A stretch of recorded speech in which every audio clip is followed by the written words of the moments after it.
Cerita ini diawali oleh seorang tahanan. Tahanan nomor 1334, Lee Seon-ho, ditahan karena melakukan pembunuhan atas keluarganya sendiri. Diperlihatkan Seon-ho sedang dipukuli oleh narapidana lain. "Wah, mati kau!" ucap para tahanan. Selain dipukuli, Seon-ho pun ditendang. "Mati kau!" ucap tahanan yang menendang Seon-ho. Bajingan ini membunuh orang tuanya sendiri. Seon-ho pun ditendang lagi. "Hancurkan dia, habisi dia.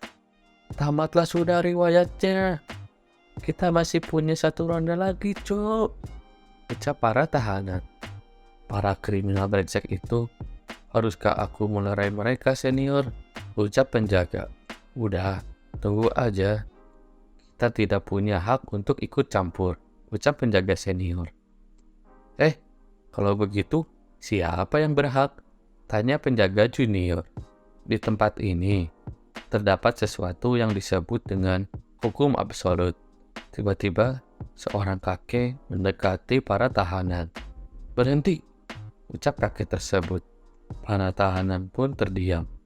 Si kakek itu pun melangkah maju, menembus para tahanan. "Pak Tua," ucap seorang tahanan. "Sudah cukup berkelahinya," ucap Pak Tua. Baiklah Pak Tua," ucap para tahanan. Para tahanan pun meninggalkan lokasi. Seon-ho bangun dengan keadaan kesal dan berlari menyerang Pak Tua tersebut. Namun ketika ingin menyerang Pak Tua, Seon-ho berhasil ditahan oleh seorang tahanan berkepala botak yang sebelumnya berada di belakang Pak Tua. Tahanan itu pun membanting Seon-ho sampai kepalanya berdarah. Lihatlah dirimu," ucap Pak Tua. "Petugas, dia akan menerima hukuman kan?" tanya Pak Tua kepada penjaga. "Iya Pak Tua," jawab penjaga. "Kami akan mengirimnya ke ruang hukuman," ucap penjaga. Seon-ho pun dilempar masuk ke ruangan hukuman. "Hei 1334, kenapa kau menyebabkan masalah lagi? Kau akan membersihkan tempat pembakaran sampah saat waktu olahraga besok," ucap penjaga. Seon-ho pun hanya berbaring lemah, tak berdaya. "Senior, siapa kakek-kakek yang tadi?" tanya penjaga junior. "Shh, dia adalah si Pak Tua. Dia adalah satu-satunya hukum yang berlaku di penjara ini," jawab penjaga senior. "Apa? Tidak mungkin. Kau pasti bercanda. Apa kepala penjara tahu soal ini?" tanya penjaga junior. "Tidak penting dia tahu atau tidak, karena dia sendiri juga melayani si Pak Tua tersebut," jawab penjaga senior. "Kepala penjara juga melayaninya. Siapa sebenarnya Pak Tua itu?" tanya penjaga junior dengan penasaran. "Dari rumor yang beredar, katanya dia bahkan bisa membuat dunia getar hanya dengan satu jarinya. Kau cukup tahu begitu saja," jawab penjaga senior. "Dan berhati-hatilah, kau tidak boleh melanggar perkataannya di sini," ucap penjaga senior. Cerita berpindah ke ruangan Pak Tua. "Muil," ucap Pak Tua. "Iya Pak Tua," jawab Muil. "Kirimkan itu sekarang," perintah Pak Tua. Diperlihatkan Seon-ho yang sedang menarik gerobak menuju ke pembakaran sampah. Seon-ho pun melempar sampah yang telah ia bawa menuju tempat sampah. Tiba-tiba ada yang menendang Seon-ho. Seon-ho pun masuk ke tempat sampah. Pria tersebut menyiramkan thinner. "Apa-apaan?" ucap Seon-ho. Pria tersebut menyalakan korek api yang telah ia bawa.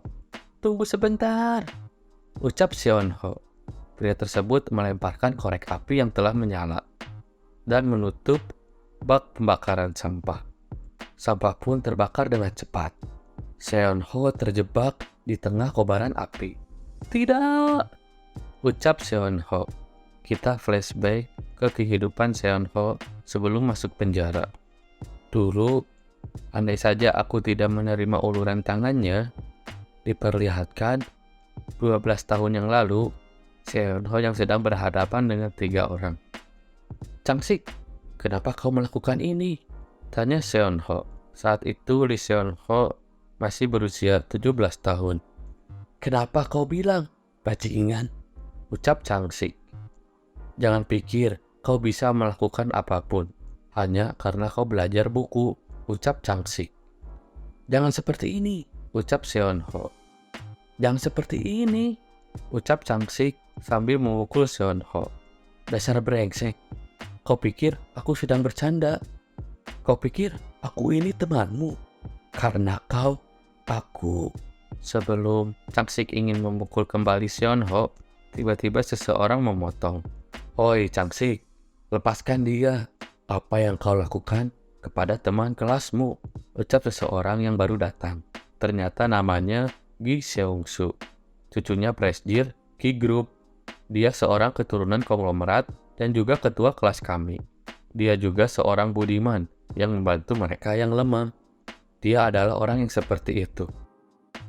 Hah, ayo pergi, ucap Changsik mengajak rekan-rekannya untuk pergi. Seong-soo pun mendekati Seonho. Ia menjulurkan tangannya untuk membantu Seonho. Seonho, kau baik-baik saja? Tanya Seong-soo.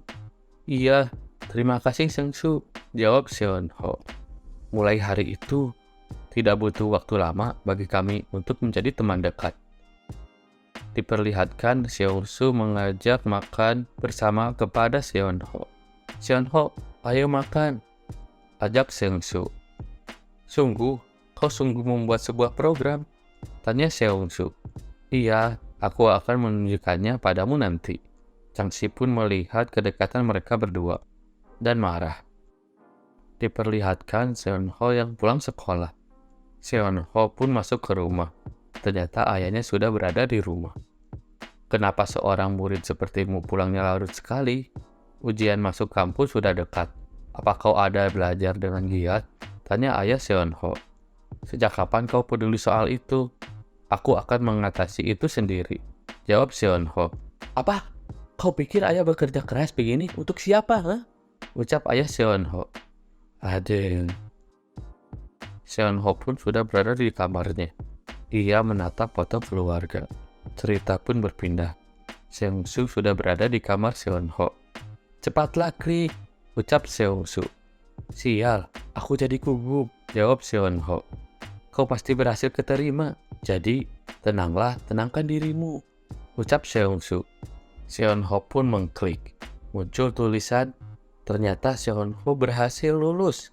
Tuh kan apa ku bilang, kau pasti berhasil, ucap Seong-soo. Sekui keluar, kita harus merayakan ini, ajak Seong-soo. Seonho pun berpamitan kepada ayahnya. Aku pergi dulu, ucap Seonho. Sampai jumpa paman, ucap Seong-soo. Tapi ayahnya menghentikan Seonho. Tunggu Seonho, bagaimana dengan hasil ujian masuk kampusmu? Tanya ayahnya. Aku lulus, jawab Seonho. Benarkah? Tanya ayahnya dengan perasaan gembira. Ayahnya memberikan uang kepada Seonho. Pergi dan makanlah yang enak dengan Seong-soo, ucap ayah Seonho. Aku akan segera kembali. Seonho pun pamit. Diperlihatkan ayahnya pun bangga terhadap Seonho. Aku rasa aku akan berpisah dengan ayahku setelah aku pindah ke asrama mahasiswa. Apa yang harus aku lakukan? Tanya Seonho. Bukannya kau membenci ayahmu? Tanya Seong-soo. Itu saat aku masih kecil. Aku pikir ibuku meninggal karena dia. Tapi itu bukanlah salahnya. Ibu meninggal karena sakit. Kira-kira ada saran apa gitu? Kau kan dekat dengan ayahmu, ucap Seonho. Seong-soo pun kaget dengan pertanyaan Seonho. Kau tidak perlu melakukan hal yang besar. Yang terpenting adalah saling jujur. Jika kau mengutarakan perasaanmu, aku percaya ayahmu pasti akan mengerti, ucap Seong-soo. Kau sungguh merasa begitu? Tanya Seonho. Tentu saja, jawab Seong-soo. Cerita pun berpindah kembali ke rumah Seonho. Cepat sekali mendidihnya, ucap ayah Seonho. Ayah? Datang Seonho dari belakang. Iya? Mau minum bareng denganku? Ajak Seonho. Seonho dan ayahnya pun minum bersama. Aku akan pindah ke asramaku minggu depan, ucap Seonho. Ya, ayah tahu. Kau pernah bilang sebelumnya. Ingat makan tepat waktu dan jangan tidak makan saat kau di sana. Ucap ayah Seonho. Ayah, aku pasti akan sukses nanti. Aku akan menghasilkan uang yang banyak. Itulah kenapa ayah harus menungguku sampai saat itu tiba. Aku pasti akan berhasil. Ucap Seonho kepada ayahnya. Kau sudah besar, ucap ayahnya dengan wajah bahagia. Seonho, ayah hanya berharap satu hal. Jaga kesehatanmu, jangan jatuh sakit seperti ibumu, dan hiduplah yang panjang. Pesan dari ayah Seonho. Baik ayah, ucap Seonho. Jadi kami berbicara sepanjang malam dan meluruskan segala kesalahpahaman yang ada. Meski agak sedikit canggung awalnya. Tapi, ya ini semua berkat dirimu Seongsu, ucap Seonho kepada Seongsu. Mereka berdua bertemu di sebuah kafe. Sungguh senang mendengarnya, ucap Seongsu. Tapi, ada apa dengan wajahmu?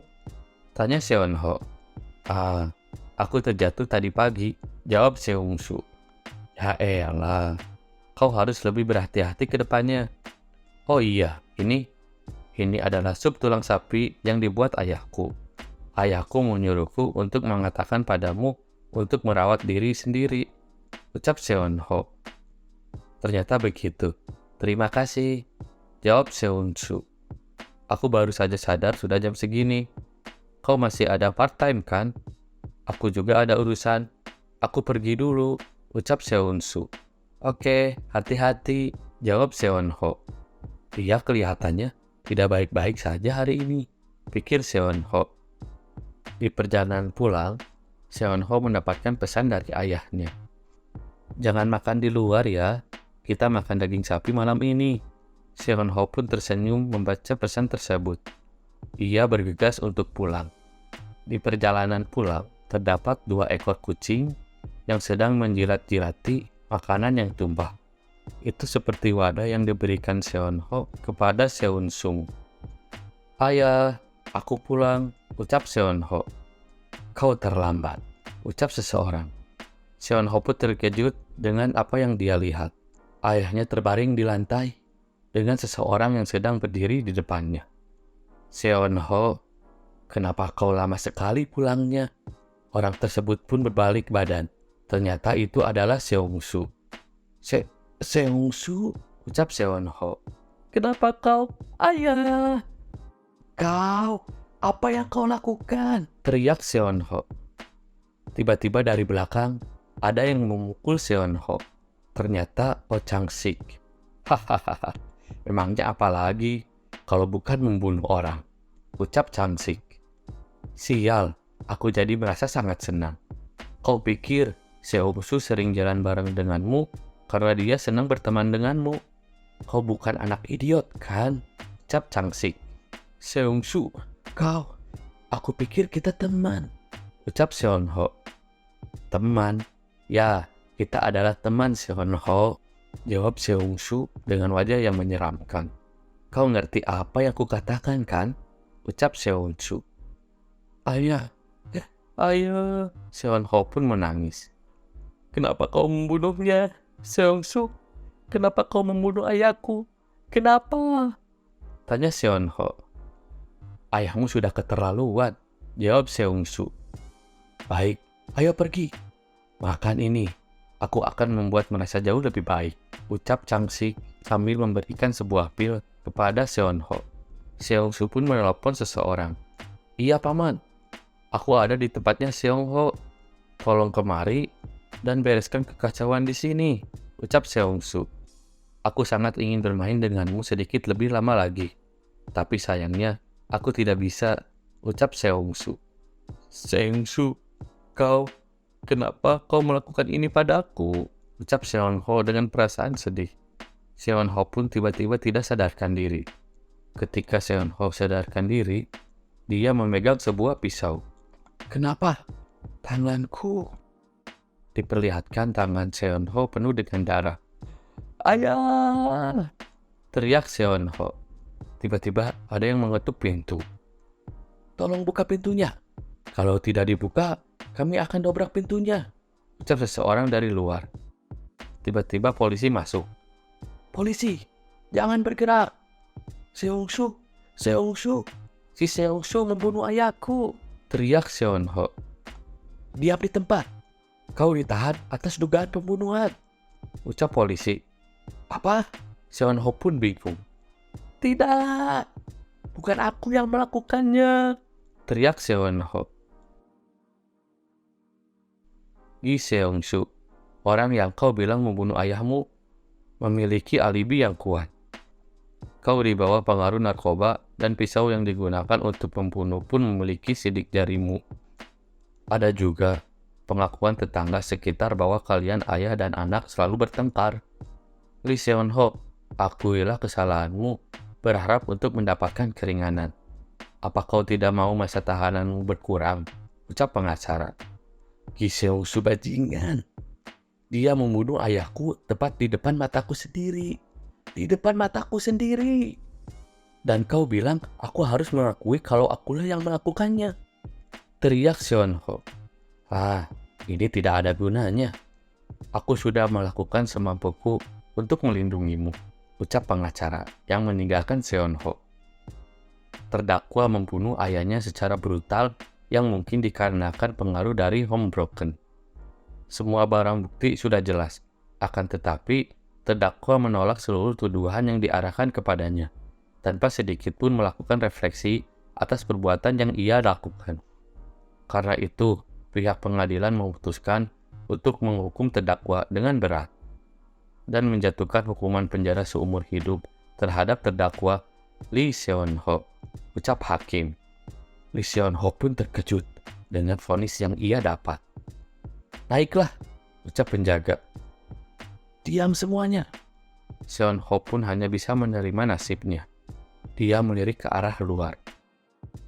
Alangkah terkejutnya, ternyata di luar ada Chang-sik dan Seong-su. Seong-su pun melambaikan tangan ke arah Seon-ho. Emosi Seon-ho pun meningkat. Ia membenturkan kepalanya ke kaca hingga pecah. Gi Seong-su, bajingan sialan, akan kubunuh kau, teriak Seon-ho. Hentikan, ucap penjaga yang menahan tubuh Seon-ho. Seong-su hanya tersenyum melihat kelakuan Seon-ho. Seon-ho yang hanya bisa teriak, meluapkan semua emosinya. Seon-ho pun sampai di penjara. Jalan yang cepat, ucap penjaga. Yo, senang bertemu dengan kalian. Hahaha. Wow, tahanan baru. Apa lihat-lihat, ucap para tahanan.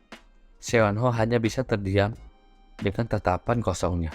Mereka pun berjalan memasuki penjara. Tetapi dari arah lain, Petua pun memperhatikan mereka.